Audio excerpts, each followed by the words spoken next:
My name is Natalie Richards, and at 22 years old, I thought graduating with honors from UC Berkeley would be the proudest day of my life.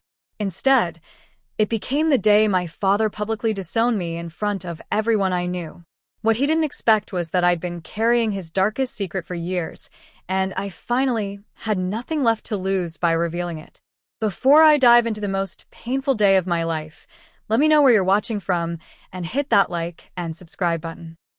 Trust me, you'll want to stick around for when I finally stood up to the man who never believed in me. Growing up in suburban Chicago with my father Matthew was like living under a microscope that could never quite focus properly. No matter what I achieved, the image was always slightly blurry in his eyes, never sharp enough to merit true recognition. Our two-story colonial house, with its perfectly manicured lawn and gleaming windows, mirrored the flawless image my father worked tirelessly to project to the world. Matthew Richards was not just my father, he was an institution. Standing 6'2", with salt and pepper hair that never dared fall out of place, he commanded every room with the same authority he commanded our family. His voice rarely raised above a certain decibel. It didn't need to. A slight adjustment in his tone could silence our entire dinner table faster than a judge's gavel.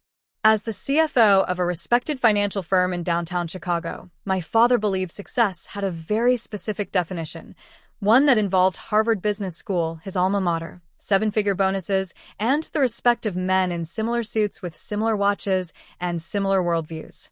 There was no room for deviation in the Richards family success manual. My mother Diana existed in his shadow, her once vibrant personality dimmed over 25 years of marriage to become a reflection of his preferences. She had been an art history major with dreams of curating museum collections, but had instead become the curator of our family's social calendar and my father's impeccable image. I would sometimes catch glimpses of who she used to be. When she would sneak me to art exhibitions while my father was on business trips, her eyes lighting up in a way they never did at home. "Your father means well," became her mantra, whispered to me after particularly harsh criticisms of my report cards. An A- in calculus was treated like a moral failing, or my choice of extracurricular activities. Debate team was acceptable, theater club was not. My brothers James and Tyler, 4 and 2 years older than me respectively, had long since surrendered to the Richards family path. James, the perfect firstborn, mirrored my father in every way, from his choice of business major at Northwestern to his penchant for crisp button-down shirts and disapproving glances. Tyler had shown brief flashes of rebellion, a semester studying abroad in Spain that almost turned into a gap year until my father flew there personally to course correct. Before ultimately joining my father's firm after graduating from University of Chicago's business school, I was different from the beginning. While my brothers played stock market simulators with our father on weekends, I buried myself in books about the Supreme Court and civil rights movements. The dinner table became a battleground when I was in high school, with heated discussions that always ended the same way. My father dismissing my idealistic notions, while my mother nervously rearranged her food. "The law is for people who couldn't cut it in finance," he would say, cutting his steak with precision.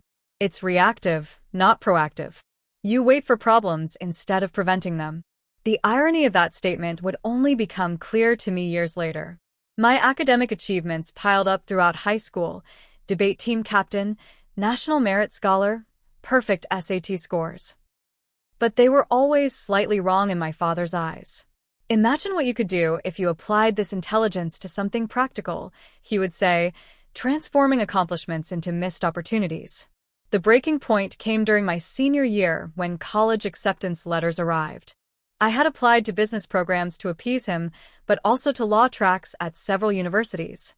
The day my Berkeley acceptance arrived, with a substantial scholarship, was the day I decided to chart my own course. I still remember the family meeting I called, hands trembling but voice steady as I announced my decision to study pre-law at Berkeley. My mother's eyes widened with a mixture of pride and terror. James scoffed. Tyler looked at his shoes. My father's reaction was ice-cold calculation. "Berkeley," he said the word like it tasted bitter. "California. Pre-law." Each phrase dropped into the silence of our dining room like stones into a still pond. I see. What followed was not the explosion I expected, but something far more devastating.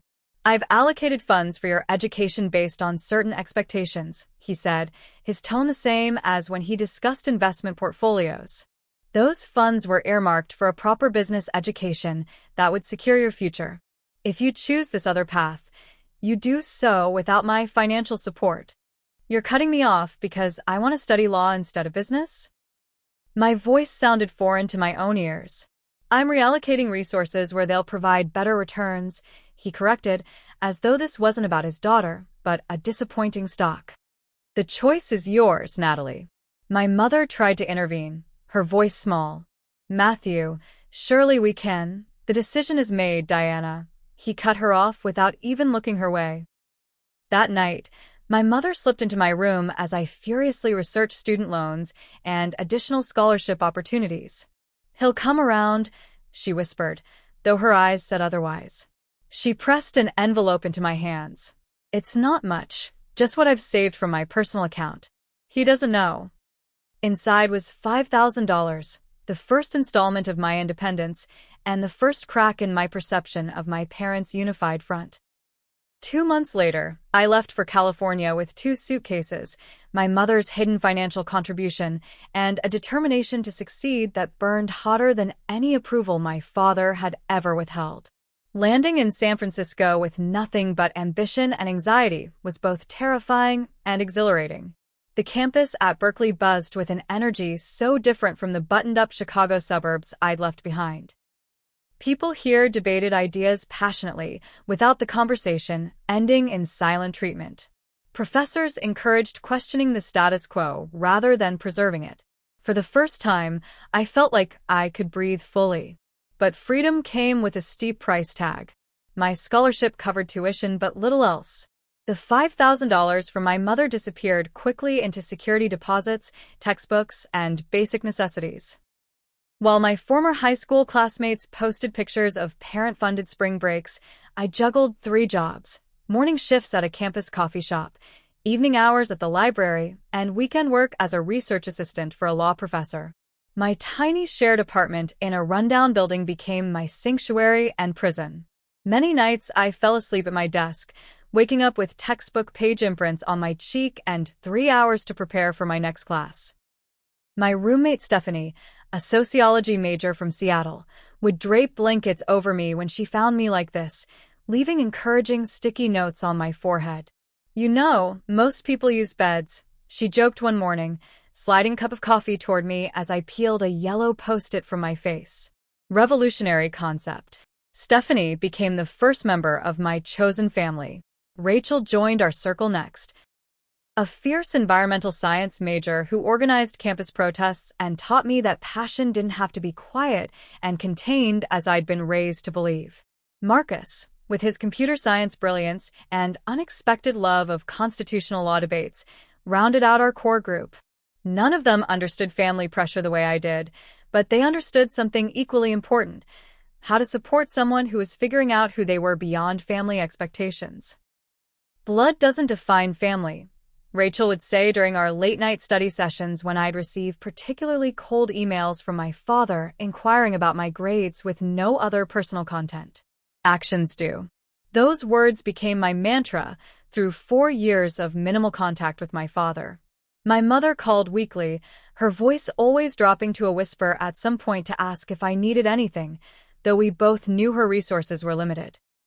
My brother Tyler occasionally texted, sending awkward but well-meaning check-ins that never mentioned our father.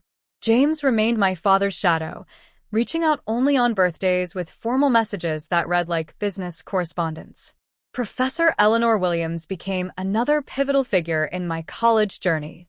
A brilliant constitutional law expert with a reputation for being demanding but fair, she became the mentor I'd always craved.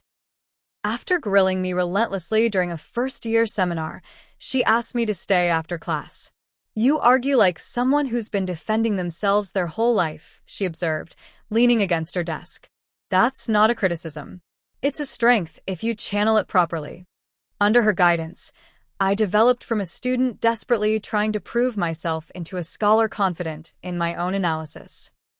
By junior year, she recommended me for an internship at Goldstein and Parker, a prestigious law firm specializing in corporate accountability cases. The irony of focusing on holding businesses accountable for ethical breaches wasn't lost on me, though I kept my personal motivations private. The internship became a turning point.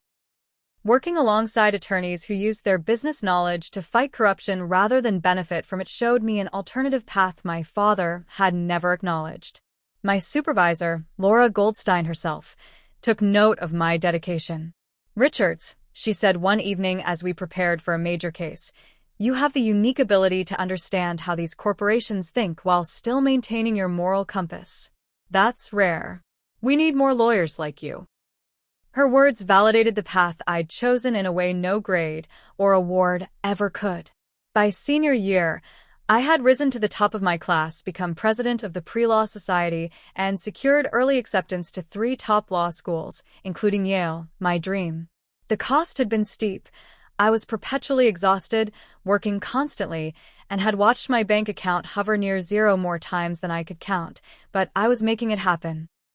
As graduation approached, I sent formal invitations to my family more out of obligation than expectation. 3 weeks before the ceremony, I received a brief email from my mother. "Natalie, we won't be able to attend your graduation. Your father has an important client meeting that weekend that can't be rescheduled. I'm so sorry, sweetheart. I'm very proud of you. Love, Mom."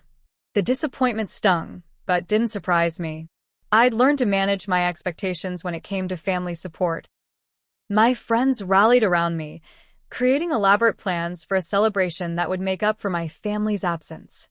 "We'll be so loud when they call your name that you won't even notice they're not there," Rachel promised, already planning matching t-shirts for our group to wear. I convinced myself I was at peace with their absence.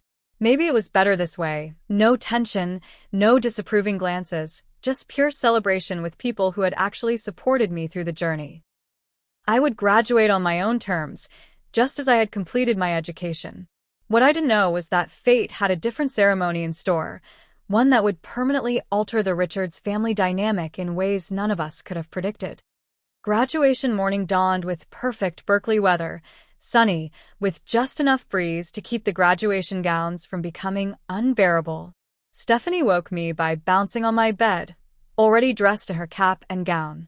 "Rise and shine, future Supreme Court Justice," she announced, throwing open our curtains with theatrical flair. "Today we become educated adults, officially qualified to be in debt for the next decade." Rachel arrived moments later with bagels and custom shirts for our post-ceremony celebration.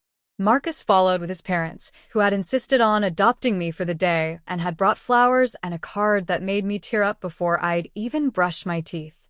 "None of that," Marcus's mother June scolded gently, dabbing at my eyes. "You'll ruin your makeup, and we need you looking fierce for all these photos we're going to take." We arrived at the ceremony venue early, joining the organized chaos of graduates finding their places and adjusting each other's caps. My friends' families fussed over all of us equally, straightening tassels and taking countless photos. The hollow ache I'd expected to feel at my family's absence was filled with their genuine warmth and excitement. As we lined up for the procession, I scanned the assembling audience out of habit, not expecting to see any familiar faces beyond our friend group. That's when I saw them, 4 rows back on the left side. My father, ramrod straight in an expensive suit that looked out of place among the more casual California crowd. My mother beside him, clutching her purse with white knuckles. James and Tyler flanking them like bookends. My heart lurched so violently, I nearly lost my balance. Rachel caught my elbow. "What's wrong? You look like you've seen a ghost." "They're here," I whispered, unable to tear my gaze away. "My family. They came after all." Rachel followed my gaze, her expression hardening slightly. She'd heard enough stories over 4 years to form her own opinions about my father. "Well," she said finally, squeezing my hand, "now they get to see what they almost missed." The ceremony passed in a blur. When they called, "Natalie Richards, summa cum laude," My friends cheered wildly as promised. From my position on stage, I could see my mother clapping enthusiastically, Tyler joining in with genuine smiles. James offered restrained applause. My father's hands came together exactly 3 times, the minimum requirement of acknowledgement. Still, they had come. That had to mean something. After the ceremony, I navigated through the crowd toward them, my pulse racing with a confused mixture of hope and dread. My mother reached me first, pulling me into a perfume-scented embrace. "I'm so proud of you," she whispered fiercely. So proud. Tyler gave me an awkward but sincere hug. "Nice job, sis. Berkeley looks good on you." James offered a stiff handshake. "Congratulations on your achievement." My father remained slightly apart, evaluating me as though I were a balance sheet with concerning numbers. "Natalie," he said finally, extending his hand formally. "Congratulations." I shook it, feeling the familiar distance despite our physical proximity. "Thank you for coming. I thought you had an important meeting." "Plans change," he replied cryptically. Before the conversation could become more strained, Stephanie bounded over with her family, followed by Rachel, Marcus, and his parents. Introductions were made, with my friends' families filling the awkward gaps with cheerful chatter about the ceremony and plans for celebration. "We've made lunch reservations for everyone at Bayside Restaurant," Marcus's father announced. "Our treat. We're celebrating all these amazing graduates." My father's jaw tightened at being included in someone else's plans, but my mother jumped in quickly. "How thoughtful. We'd be delighted." The restaurant gathering was an exercise in contrasting worlds. My California life collided with my Chicago past as conversations about law school plans and campus memories mixed uncomfortably with my father's probing questions about starting salaries and firm rankings. While my friends' parents spoke about their children with unabashed pride, my father found ways to turn each of my accomplishments into a question. "Yale Law School has accepted you? Interesting choice. I would have thought Harvard would align better with serious career objectives." "Constitutional law focus? Rather abstract when corporate law offers more substantial opportunities." "Student body president? Administrative experience is valuable, though I wonder if your time might have been better spent on judicial internships." With each comment, my friends exchanged glances, and their parents became increasingly bewildered by my father's inability to simply celebrate his daughter's achievements. My mother attempted to redirect conversations while my brothers looked increasingly uncomfortable. As lunch progressed, Tyler made a genuine effort to connect, asking about my favorite classes and experiences in California. When I mentioned Professor Williams and her mentorship, he seemed genuinely interested. "She sounds amazing," he said. "You always did need strong teachers who challenged you." My father cut in before I could respond.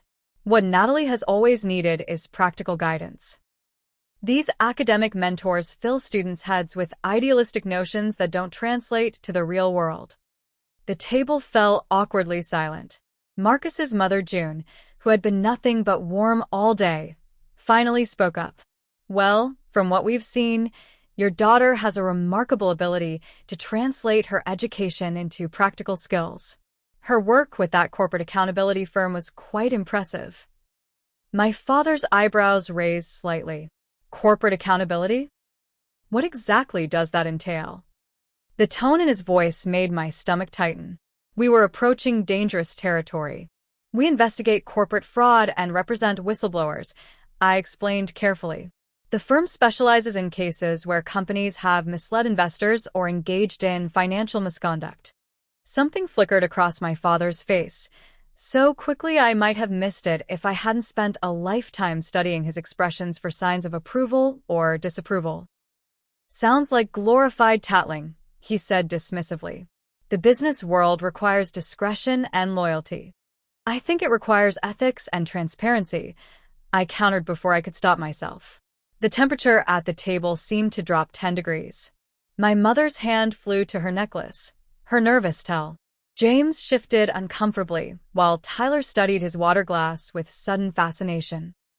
We managed to navigate through the rest of lunch with superficial conversation, but the tension remained palpable.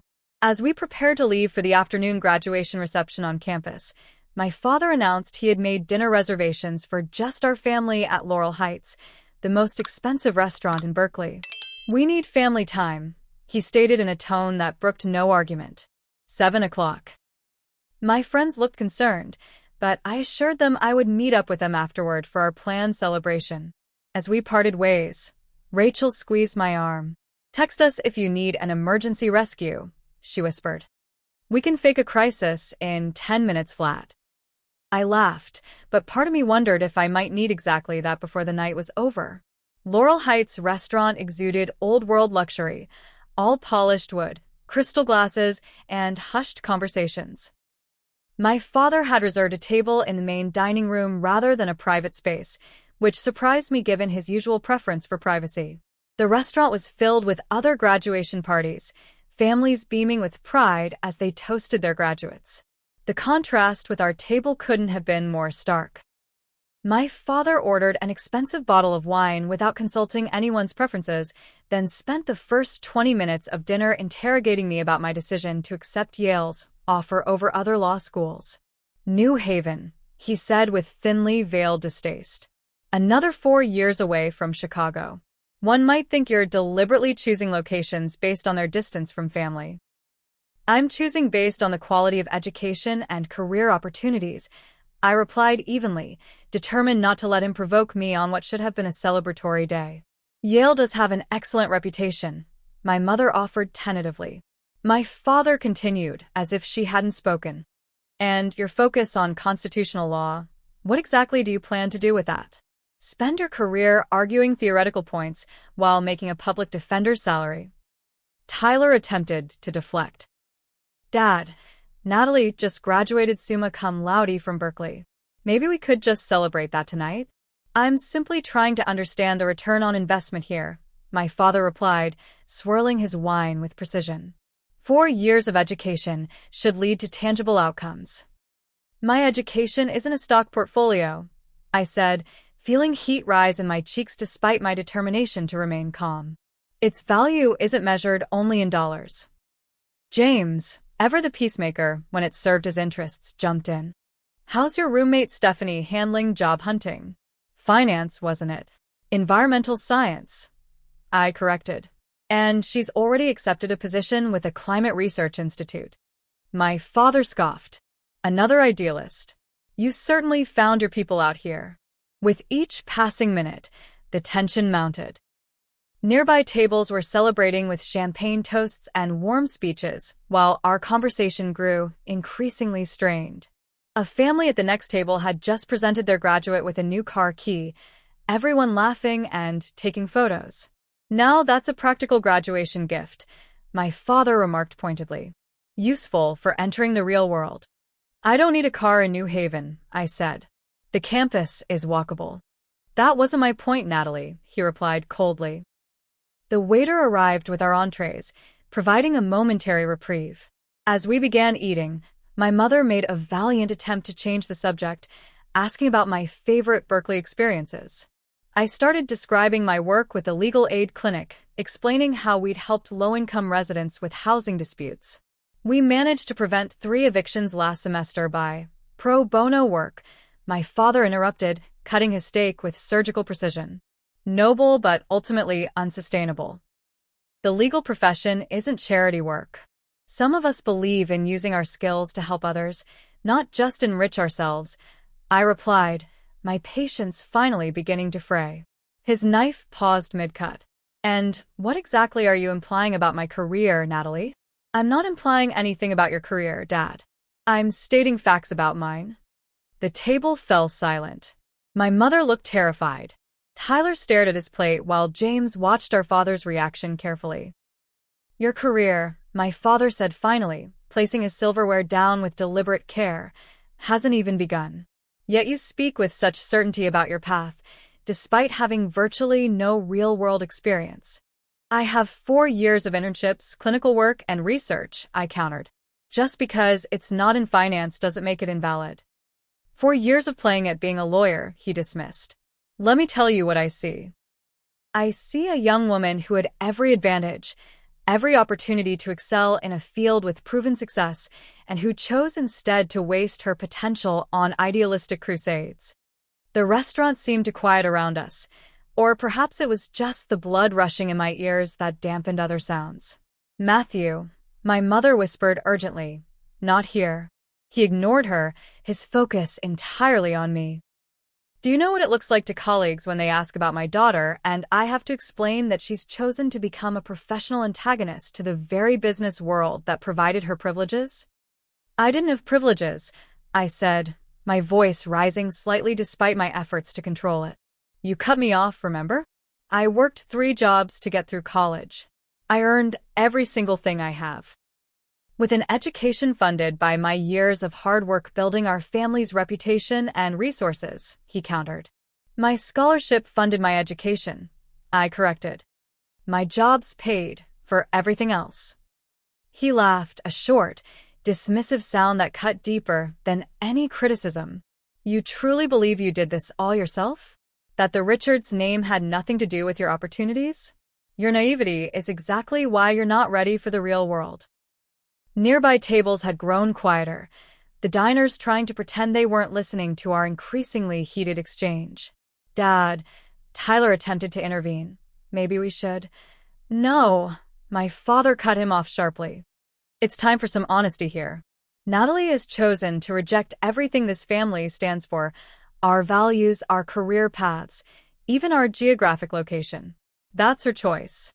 But choices have consequences." He turned his cold gaze back to me. "If you insist on pursuing this path, investigating corporations and undermining the business world, then you do so completely on your own. Not with my support, not with my connections, and not with my name." The restaurant had grown so quiet I could hear the clink of glassware from the bar across the room. "Are you seriously disowning me at my graduation dinner?" I asked, my voice barely above a whisper. "I'm simply clarifying the terms of our relationship moving forward," he replied as if discussing a business contract. "You've made it abundantly clear you don't respect what I've built or the wisdom I've tried to impart. So be it." Consider yourself independent in all respects." My mother gasped. "Matthew, please, stay out of this, Diana," he snapped without looking at her. "You can't be serious," Tyler interjected. "Dad, this is insane. It's her graduation day." "Which makes it the perfect time to establish clear boundaries before she embarks on her chosen path," my father replied coolly. "Natalie wants independence. Now she has it completely." The humiliation burned through me like acid. All around us, other families were witnessing what should have been a private family matter, if it should have happened at all. My graduation day, which I'd worked so hard for, was being deliberately destroyed by the man who should have been proudest of me. In that moment, something shifted inside me. For years of independence had taught me my own strength. For years of building relationships with people who actually supported me had shown me what real family should look like. And 4 years of studying justice had convinced me that some truths needed to be spoken. The secret I'd carried since high school, the document I discovered in my father's home office that had first pushed me towards studying law, suddenly felt less like a burden and more like a shield. I straightened my shoulders and looked directly into my father's eyes. "If that's how you want to play this," I said, my voice steadier than I felt, "then I think it's time everyone heard the real reason I chose corporate accountability law." The shift in my tone must have registered with my father. Something flashed in his eyes, uncertainty, perhaps even fear, an expression I'd never seen there before. "This isn't the place for your dramatics, Natalie," he said, his voice lowering with warning. "You made it the place when you decided to publicly disown me," I replied, keeping my voice calm and measured. "You wanted to do this here, in front of everyone. So, let's be completely honest." My mother reached across the table, her fingers trembling. "Natalie, please." "It's okay, Mom," I said gently. "I'm not angry anymore. I just think it's time for the truth." I turned back to my father, whose face had hardened into an unreadable mask.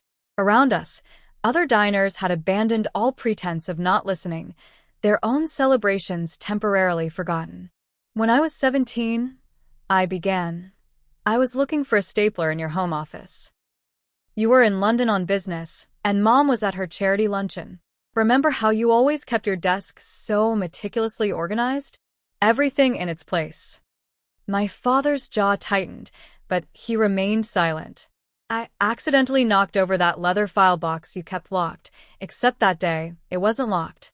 The contents spilled everywhere, and as I was gathering the papers, I noticed something strange. Financial documents from your firm, Westridge Capital Partners, but with inconsistencies I couldn't understand at first. James shifted uncomfortably in his seat. Natalie, whatever you think you found. Invoices for consulting services that didn't exist. I continued steadily. Balance sheets with discrepancies in the millions. And most interestingly, documents detailing settlements with 3 families, the Morrisons, the Guzmans, and the Taylors. The color had begun to drain from my father's face. I didn't understand everything then, I admitted. But I understood enough to know something was very wrong. I photographed those documents before putting them back exactly as I found them. When you came home and found me suddenly interested in business ethics and corporate law, you thought it was just a phase. I looked directly at my brothers. Did you ever wonder why Dad was so adamant about keeping me away from corporate law specifically? Why he was so threatened by my interest in financial crimes?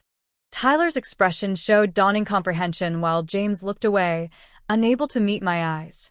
You've been investigating me, my father accused, his voice dangerously low. No, y correcta. I've been understanding you. Understanding why you built our family on the appearance of perfection while hiding what really paid for it. Those 3 families lost nearly everything because of investment advice you gave them, advice you knew was fraudulent. You directed them into holdings your firm needed to offload before the 2008 crash. The restaurant had gone completely silent now, every ear tuned to our table. You have no idea what you're talking about, my father hissed, but his typical confidence had faltered. The settlements you paid included non-disclosure agreements, I continued.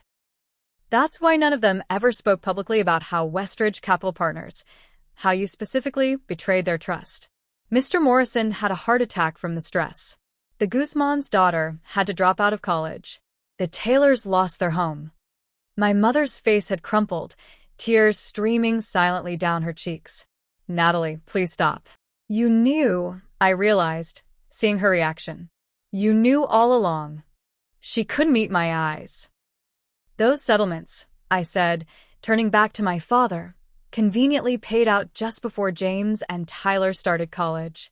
Their education was funded by the financial destruction of 3 families who trusted you. James stood abruptly. This is ridiculous. I'm not listening to this anymore. Sit down, my father commanded, and James obeyed automatically, the trained response of years. My father leaned forward, his voice barely audible. You have no proof of anything. Those were legitimate settlements for investment losses, standard practice in volatile markets. The documents I found detailed intentional misrepresentation, I replied. And they included internal communications about moving those clients into doomed investments to protect the firm's preferred clients. That's fraud, Dad. That's why you were so desperate to keep me away from corporate law. You were afraid I'd connect the dots. Tyler looked stunned. Dad, is this true? Of course not, my father snapped, but the conviction in his voice had weakened. It's why I chose Berkeley, I continued. Not just to get away from you, but because it has one of the best corporate accountability programs in the country. It's why I interned at Goldstein and Parker, which specializes in exactly these types of cases. And it's why I'm going to Yale, to study under Professor Harrington, who literally wrote the book on prosecuting financial fraud. The realization of how deliberately I'd constructed my education hit my father visibly. His face, normally composed regardless of circumstances, showed genuine alarm. You wouldn't, he breathed. I'm not threatening you, I clarified. I'm explaining why I chose my path. I wanted to understand how someone could do what you did, how my own father could justify causing so much harm while presenting himself as the paragon of business ethics. I wanted to make sure I never became like that. My mother's quiet sobs provided a soundtrack to the moment as decades of family mythology crumbled around us. Nearby diners were openly staring now, some whispering to each other, others typing on their phones. "These are dangerous accusations," my father said, his businessman's mask reasserting itself. "Accusations that could be considered defamatory. Truth is an absolute defense against defamation," I replied, my law education serving me well. "And we both know what I'm saying is true." I stood up, placing my napkin beside my barely touched meal. "You asked me to be independent, Dad. To forge my own path completely separate from you. I accept those terms.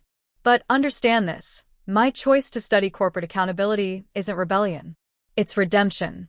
If the Richards name is going to mean something in the future, I want it to stand for justice, not profit at any cost."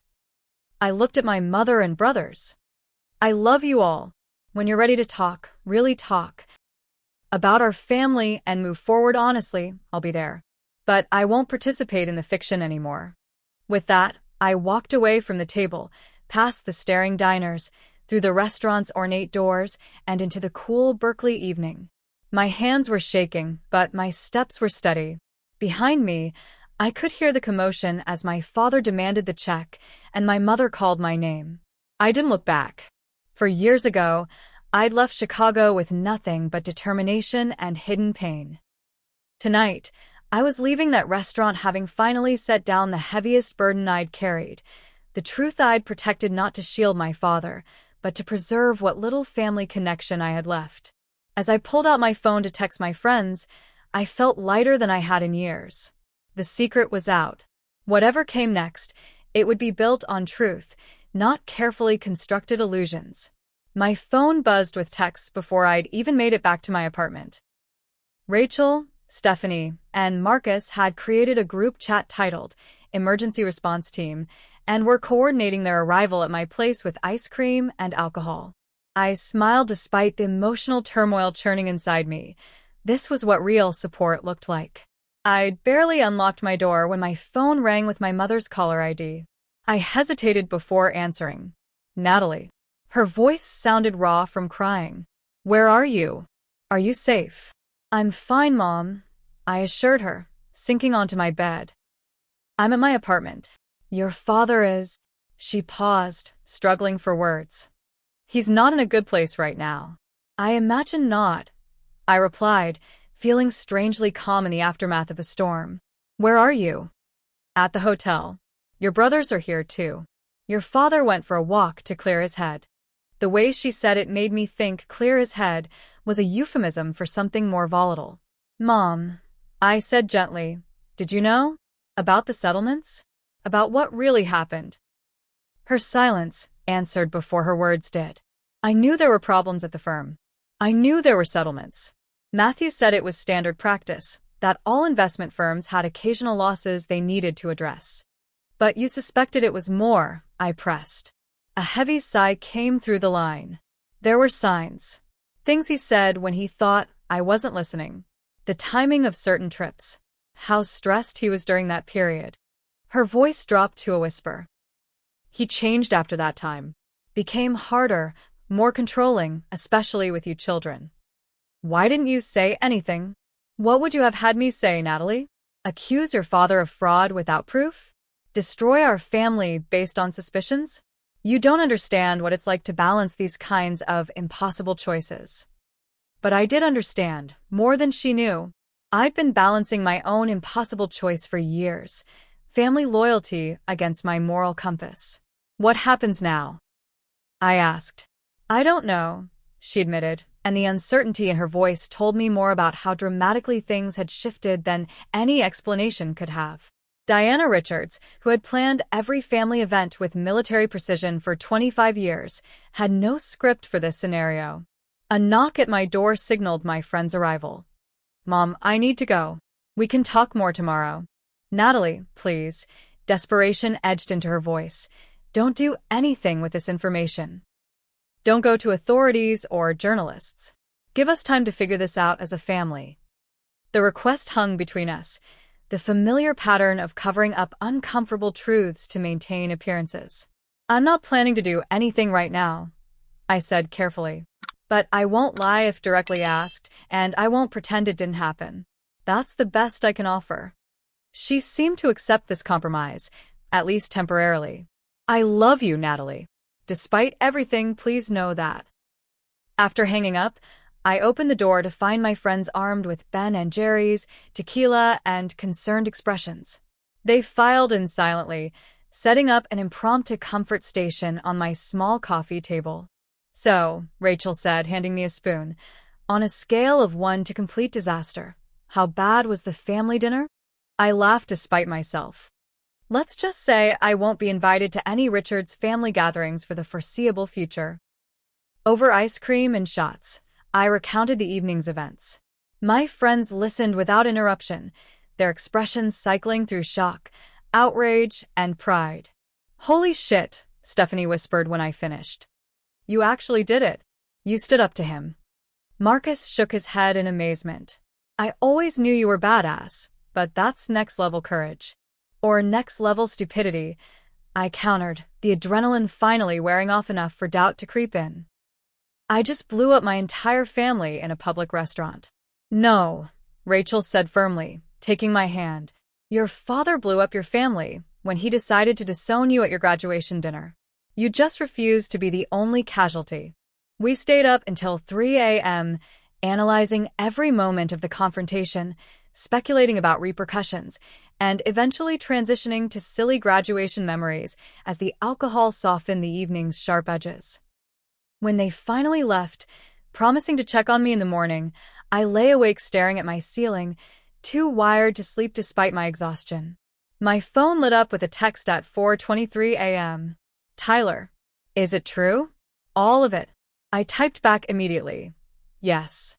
I have copies of everything. Threads appeared, disappeared, then reappeared several times before his response came through.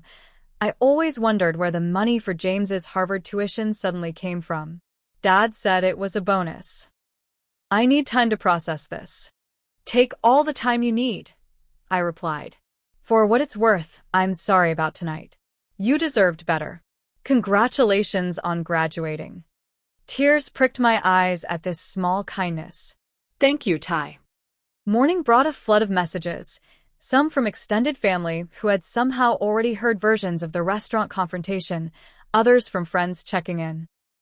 Most surprisingly, there was an email from Professor Williams with a subject line, "Proud of you," containing just one line. Standing up for truth is never easy, but always right. My office door is open if you need to talk. I wondered how she had heard, but then remembered the small academic and legal world I inhabited. News traveled fast, especially scandalous news involving prominent financial figures. My mother called again around noon, her voice tense. Your father is flying back to Chicago today. James is going with him. Tyler and I are staying another day. Why? I asked, surprised by this development. Tyler wants to talk to you, she explained. And so do I, properly, not over the phone. Can we meet for coffee this afternoon? We arranged to meet at a quiet cafe far from campus, where we'd be unlikely to encounter anyone I knew. When I arrived, my mother and Tyler were already seated in a corner booth, both looking like they hadn't slept. My mother embraced me tightly before we sat down, her familiar perfume bringing an unexpected wave of emotion. Tyler gave me an awkward side hug, his expression a mixture of confusion and concern.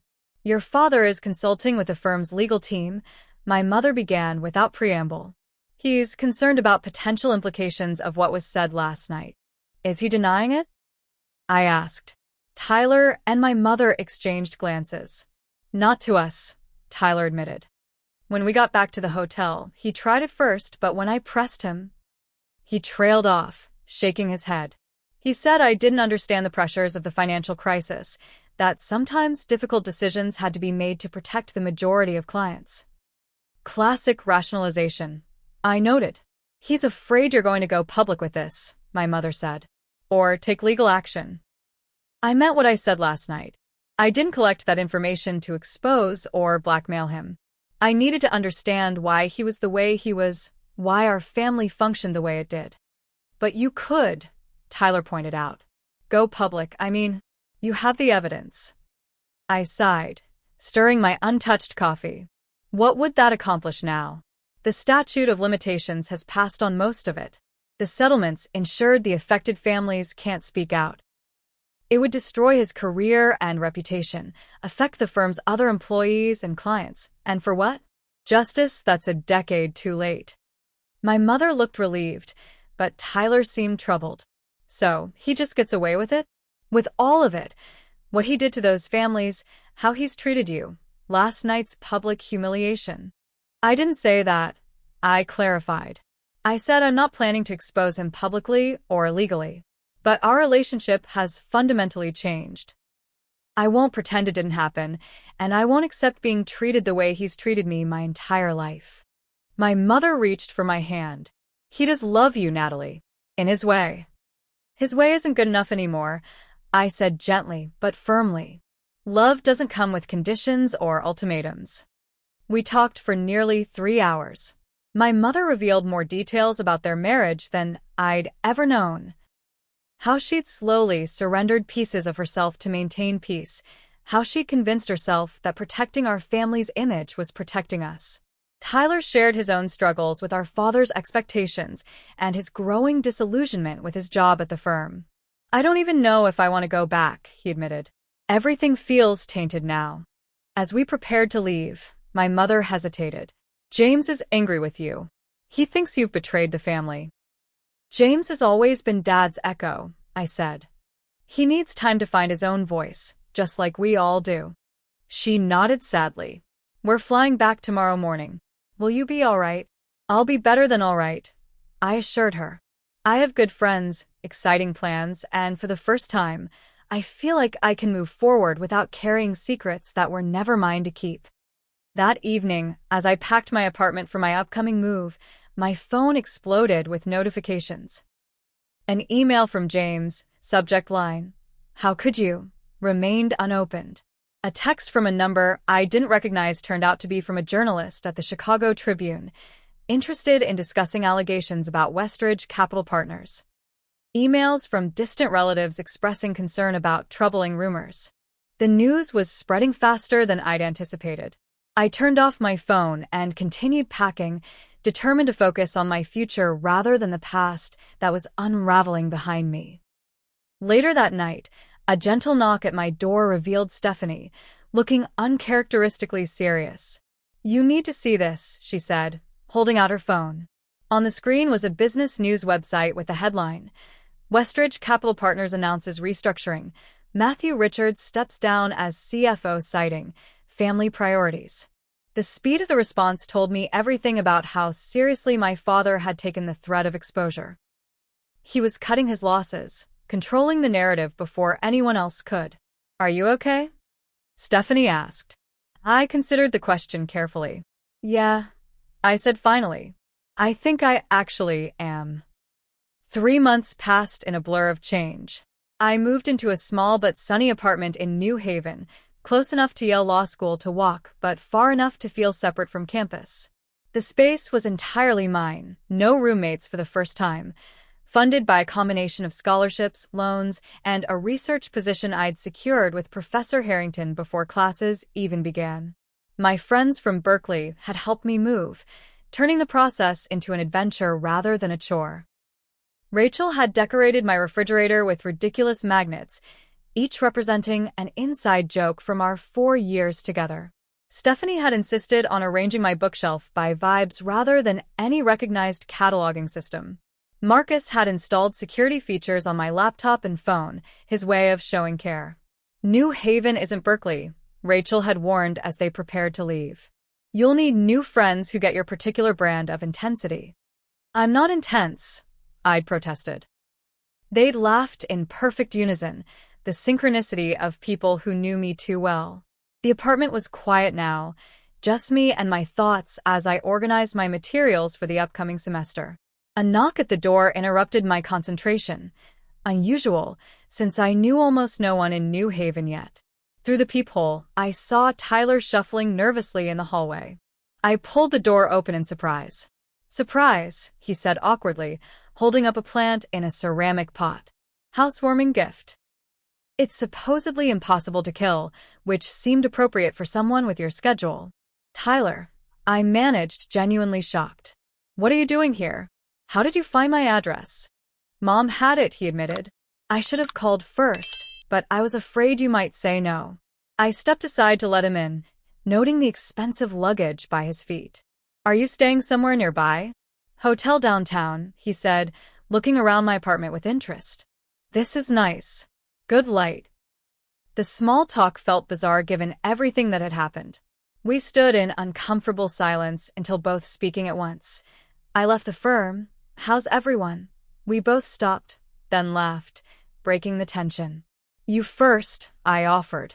Tyler set the plant down on my coffee table and sank onto my couch. I left the firm. And Chicago. I'm actually moving to Boston next week. Accepted a position with an investment advisory firm that specializes in ethical investing. Wow, I said, genuinely impressed.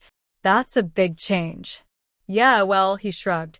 Turns out working for Dad lost its appeal once I understood what I was really participating in. He met my eyes directly. You were right, Nat. About all of it. I sat beside him, processing this development. How did he take your resignation? About as well as you'd expect. Accusations of betrayal, reminders of all he's done for me, threats about my future in the industry. Tyler's smile was tinged with sadness. The usual Richards family warmth. And Mom. His expression softened. That's the other news. They're separating. Though surprised by the speed of this development, I wasn't shocked by the fact itself. Her decision or his? Mutual, supposedly, but it was Mom who moved out. She's staying with Aunt Patricia for now, looking for her own place. He hesitated. She's different, Nat. It's like watching someone wake up from a long sleep. Last week she mentioned taking art classes again. The image of my mother returning to her long-abandoned passion brought unexpected tears to my eyes. She wanted to call you, Tyler continued. But she's afraid you're still angry with her for not protecting you from Dad all these years. I was never angry with Mom, I clarified. Disappointed, maybe. Sad for her, definitely. But not angry. You should tell her that, he suggested gently. She could use the support right now. We talked for hours, filling in the gaps of the past 3 months. Tyler described the implosion at home after the graduation dinner, how James had initially sided completely with our father, but had slowly begun asking his own questions as more details emerged. How our father had negotiated a strategic departure from the firm to prevent any investigation that might be triggered by sudden resignation. How extended family had begun taking sides in a division that seemed to be growing rather than healing. It's like watching a carefully built house of cards collapse in slow motion, Tyler observed.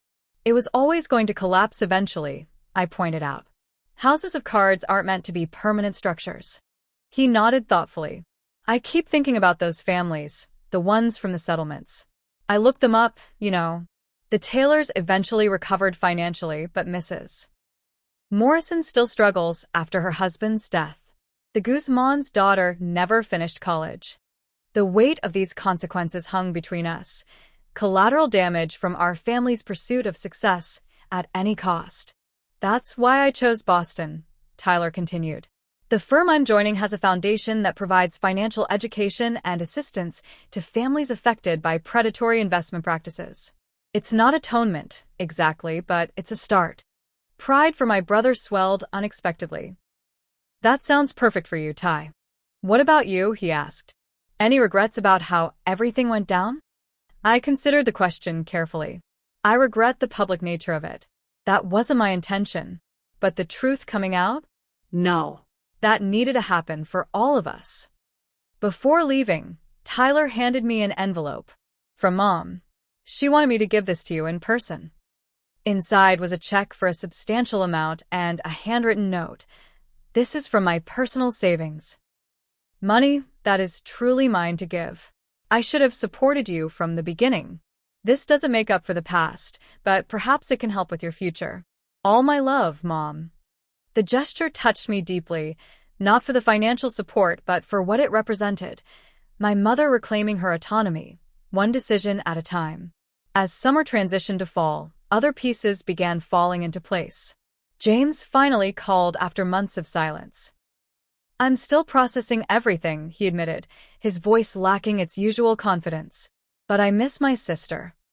We agreed to take small steps toward rebuilding our relationship, occasional calls, honest conversations, no expectations of immediate resolution. My mother's transformation continued. She found a small apartment in Chicago's Arts District, began taking painting classes, and even started therapy. All things that would have been unthinkable in her previous life as Mrs. Matthew Richards. "I'm learning who Diana is," she told me during one of our weekly calls. "It's terrifying and exhilarating." I understood exactly what she meant. I was doing the same thing at Yale, discovering who Natalie Richards was when defined by her own choices rather than in opposition to her father's expectations. Professor Harrington's corporate accountability seminar became the highlight of my academic experience. During one discussion about whistleblowers and family businesses, she kept me after class.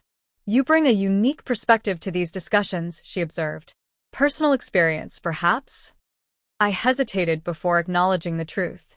"My family situation is complicated." She nodded understanding.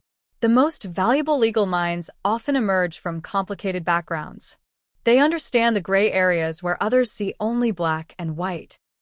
As for my father, the silence between us remained complete. I heard updates through my mother and brothers, his new consulting position, his smaller apartment, his ongoing insistence that he had merely done what any smart businessman would have done during financial crisis. I didn't expect an apology or acknowledgement. Some people are incapable of that kind of self-reflection. But his absence from my life no longer felt like a punishment. It felt like space to grow. During my first law school study break, I met Rachel for coffee when she was in New York for a conference. "You seem different," she observed, studying me over her latte. "More settled." "I feel lighter," I admitted. "Like I've been carrying this secret weight for years, and now it's gone." "Do you regret exposing your dad?" she asked directly, always one to cut to the heart of things. "No," I said without hesitation. "But I'm not interested in further exposure either. What matters now is moving forward with integrity." That became my guiding principle as I built my new life, moving forward with integrity.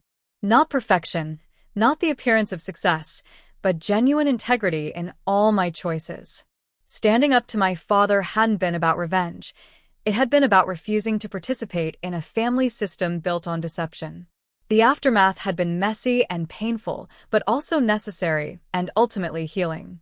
My family was forever changed, fragmented in some ways, but also more authentic than it had ever been. My mother was discovering her voice. Tyler was aligning his career with his values. Even James was asking questions he'd never dared ask before. As for me, I was exactly where I belonged, pursuing a path that felt true to my values rather than imposed by someone else's expectations. The journey hadn't been what any of us expected, but perhaps that was the point. Real growth rarely follows the carefully planned paths we envision. Sometimes it requires disruption, painful truths, and the courage to stand firmly in your own story, even when that means revealing secrets others would prefer to keep buried. I've come to believe that family isn't defined by silence and compliance, but by truth and mutual respect. Sometimes building a genuine connection requires dismantling the false structures first. It's messy and painful, but ultimately worth it. Have you ever had to choose between keeping a painful family secret and standing in your truth? What would you have done in my situation? I'd love to hear your thoughts in the comments below. If this story resonated with you, please hit that like button and subscribe to hear more about my journey through law school and beyond. And if you know someone who's struggling with family expectations, consider sharing this video. Sometimes knowing we're not alone in these battles makes all the difference. Thank you for listening to my story, and remember that your worth isn't determined by others' expectations of you. It comes from being true to yourself, even when that's the hardest path.